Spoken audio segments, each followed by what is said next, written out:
The whole term white privilege gets a lot of negative, uh, and I think it's on purpose. It gets a lot of negative publicity. It falls on the people's ears really funky. So let me clean it up for people in a way that I think it needs to be said. Please, I please. want people to know white privilege is not, dude. I know, like I've had friends of all colors from all over the world. I meet people from all over the world. This show right here, the Tim Black Show reaches a lot of people. I get mail from all types of people who have it bad. White privilege does not mean people are rich, man. It doesn't mean that at Right. all. It doesn't mean your life was easy. You know, you could have had one parent or no parents. You could have had lived beneath the poverty line. Dude, I understand that. That is not my definition of white privilege. Privilege does not mean you had an easy life at all, okay? That is a false freaking media thing to divide us. Thank you. If we use white privilege, and I hesitate using that term because I know how bad, because people don't know the definition's so screwed up. But listen, white privilege is what my friend Jimmy had, who was a white guy, and we used it when we used to go out.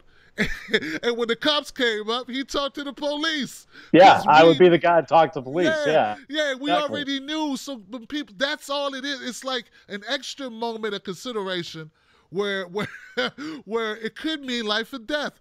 It's not in all Yeah. situations. It doesn't mean white people don't get shot. It doesn't mean white women don't have it bad. So, you know, that they don't get face harassment. It doesn't mean that. It just means in some situations that matter to life and death, or matter with getting a loan, or matter with other things, it's going to matter, dude. And it's not your fault. You're not in control of the government. You don't control what the U.S. does. Remember, and I'm going off the rails, but I want to say this one last thing. All the problems we have in this country that are around race, they weren't just created by people. They were created by government policies. All right? Mm-hmm. That's my main beef. And, you know, no white person in this country owned a slave unless the government allowed it. All right? So I'm going to get off it, but I want people to know that for me, that's where I stand. Now, if you disagree with the way I explained it, that's cool. But at least you know what I stand for when I say it. And I'm sure I speak for Ed when I say, dude, the man grew up poor. He didn't know he had it till he got around black people and said, oh, shit, why they treating you like that? They don't treat me like that. Right, Ed? Talk to me, Ed. Yeah, right. What we use other people's ignorant bias against them. That's what we're using. We're using, oh, you see me as a white person, so let me use that against you because you're too stupid to understand that we're all human. And that's just me summing it up because I'm frustrated right now. But I didn't know anything about the indigenous people beyond like Christopher Columbus, beyond Pocahontas. I didn't know anything. How could you? Our media doesn't talk about it, and the history books are thin. The Native American section is reduced to Pocahontas and a couple other little, come on, man. Come on, man. The Pilgrims, so I didn't that's know it. anything. Yeah. And a lot of people get mad that maybe white folks don't know anything, but really it's starting to happen. Like the information's getting out there that isn't in the history books. They've been colonized in the history books so that you don't even think about it. I had one indigenous friend of mine in school, and I didn't even know he's indigenous until years later. His name was Phil. I just thought he was Phil. You know, he's a guy named Phil.